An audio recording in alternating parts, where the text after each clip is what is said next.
Not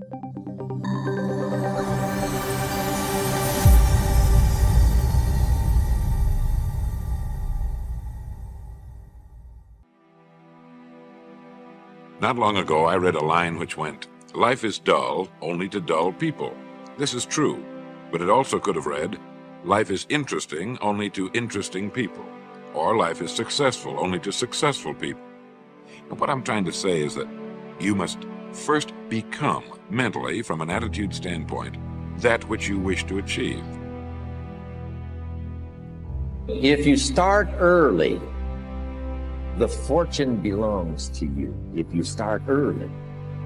All fortunes that are available to humans, if you start early, the promise looms large and the odds are heavy in your favor. Now, yes, it's possible to do some radical things starting late and still arrive with some good treasures and some good things. But when you haven't got that much time left, now sometimes the decision has to be so drastic, people are not willing to make it and they're too tired and too weary and too ill.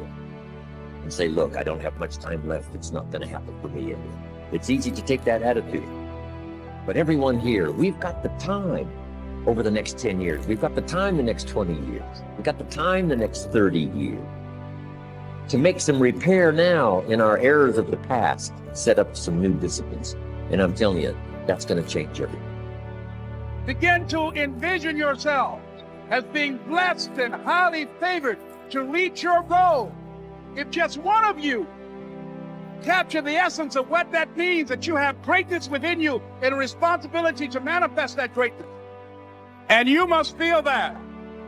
But that's why you're here, because you are the one. A famous restaurateur was being interviewed by a reporter who asked, "When did you become successful?" He replied, "I was successful when I was sleeping on park benches because I knew what I wanted to do and that I would do it." In short, his attitude had been one of success, of expecting success long before the material, the tangible rewards of success had been earned. We'll get into this particular phase of Lead the Field in record number 3, A Worthy Destination. But for now, remember that a person must act, look, and because of these things, feel successful before the success he seeks can come. The goal of each person to turn themselves into a person who stands up straight and who pays attention and who can think and who can speak and who can act in relationship to the highest good they can conceive of. I believe that that's a way of being that's noble enough so that if it's enacted, it also takes the sting out of the tragedy of life. Well, that's a noble goal. That's what young people should be doing. They should have a conception of who they could be. And that conception should be something like, if I could be like that, everything would be worthwhile. That's what you want to aim at, because you want to make everything worthwhile. And so do it. If you wish to demonstrate prosperity, begin to think and talk about it, and to see it everywhere. Do nothing that contradicts this thought, either mentally or physically. The world is full of good. Take it and forget all else. Rise above depression and be glad you are saved from adversity. The human mind needs to be cleansed from the morbid thoughts that bind through its false beliefs. No living soul can demonstrate two things at the same time if one contradicts the other. There is no way except to let go of all that you do not wish to come into your experience, and in mind take all that you do wish.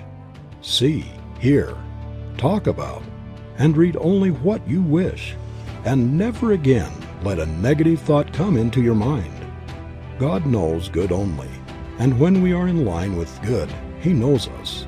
When we are out of harmony with good, we say, God has forgotten us. On the one hand, we have an infinite intelligence which has brought us up to where we are today, and having done all that it can for us now, lets us alone to discover our own nature.